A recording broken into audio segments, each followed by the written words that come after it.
Hello everyone, welcome back to my channel. আজকে হচ্ছে বেলুড় স্টেশনে রয়েছি, কারণ যাচ্ছি ভূতনাথ দর্শন করতে, মানে আইরিতলায় ভূতনাথ মন্দিরে যাচ্ছি, বাবাকে দর্শন করতে যাচ্ছি। আমি আর আমার হাজবেন্ড যাচ্ছি। আজকে ও হচ্ছে ছুটি পেয়েছে, ছুটি নয় মানে আগের দিন নাইট করে এসে একটু রেস্ট করে আমরা এই বেলা 4টে নাগাদ বেরিয়েছি। তো হাওড়া যাওয়ার দেখো, এখনও ব্যাকে দেখাই, সিগন্যাল দেওয়া আছে ইয়েলো, বাট এখনো ট্রেন আসেনি, ওয়েট করছি ট্রেনের। For the kind attention of the passengers, train number 37254 down Bantam Howrah local is arriving Shankha 342। চলো, ট্রেন আসছে, দেখা হচ্ছে একেবারে হাওড়াতে গিয়ে। সেখান থেকে কিভাবে যাচ্ছি আমরা সবকিছু শেয়ার করব, ভিডিওটা দেখতে থাকো।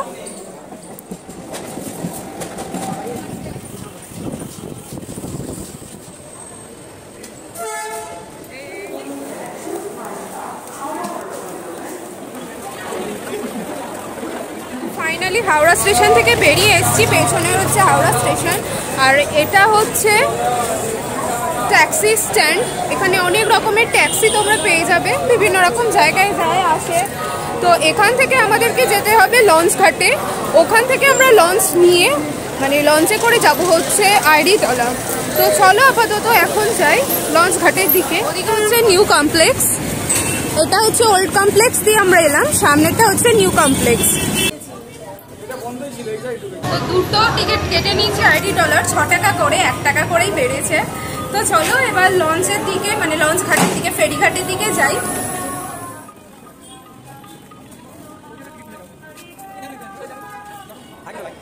তো দেখো সামনে হচ্ছে হাওড়া ব্রিজ, দারুণ লাগছে দেখতে।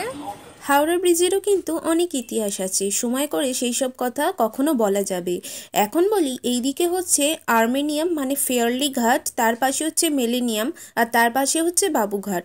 এইসব দৃশ্য দেখতে দেখতে এক প্লেট পেয়ারা মাখা খেয়ে সময়টা কাটাচ্ছিলাম আর লঞ্চের ওয়েট করছিলাম। তো পেয়ারা মাখাটা না দারুণ করেছিল সত্যি, এত মশলা দিয়ে স্পাইসি, উফ এত সুন্দর করেছিল। সত্যি কথা বলতে পেয়ারা মাখাটা এত সুন্দর করেছে, মাউথ ওয়াটারি হচ্ছে। চলো গঙ্গার হাওয়া খেতে খেতে পেয়ারা মাখাটা কমপ্লিট করি, তারপরে লঞ্চ আসবে, লঞ্চে উঠে দেখা হবে একবারে ভূতনাথে গিয়ে।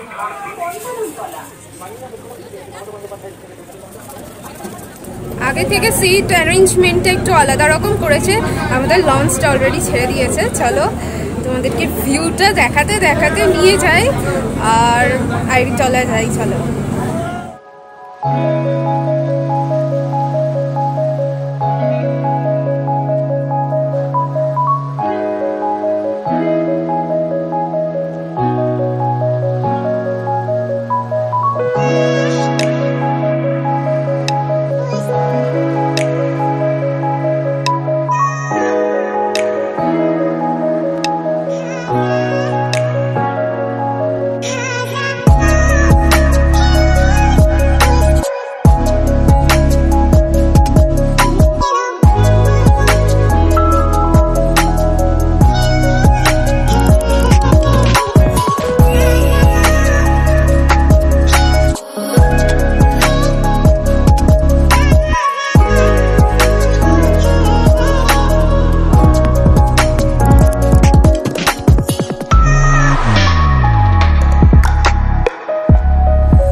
বাবার মন্দির, ফার্স্ট টাইম আমি এখানে এলাম। ভেতরে ক্যামেরা এলাও কিনা আমি জানি না, যদি ক্যামেরা এলাও থাকে তাহলে অবশ্যই আমি তোমাদেরকে শেয়ার করবো, আর যদি না থাকে তাহলে আমি এখান থেকে মানে দেখো ব্যারিকেড করা আছে, ব্যারিকেডের পেছন থেকেই বাবার মন্দির দর্শন করাচ্ছি। সত্যি কথা বলতে আমি আগে কখনো আসিনি, ফার্স্ট টাইম এলাম, ভীষণ ভালো লাগছে।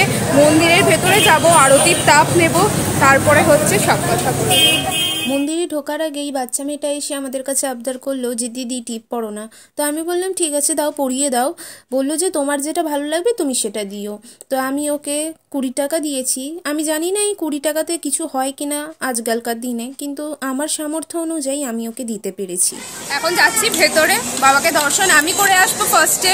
আর এখানে জুতো সব কিছু খুলে রেখে যাচ্ছি, আর আমার হাজব্যান্ড যাবে আমার পরে যাবে।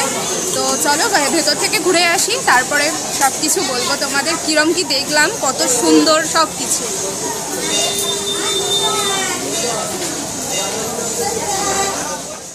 মন্দিরে ঢুকেই আমি দেখতে পেলাম যে ক্যামেরা ইউজ করতে দিচ্ছে, সবাই ভিডিওগ্রাফি করছে, ফটোগ্রাফি করছে।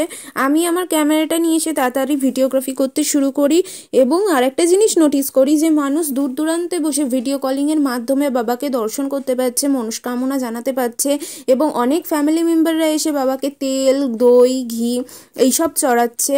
তো এইসব দেখে সত্যি খুব ভালো লাগছিল। আর তার থেকেও বেশি ভালো লাগছিল যে আমার ভিডিওর মাধ্যমে তোমরা বাবাকে দর্শন করতে পারছো। ঠিক তার একদম পাশেই ছিল কবিগুরু রবীন্দ্রনাথ ঠাকুরের সমাধি প্রাঙ্গণ।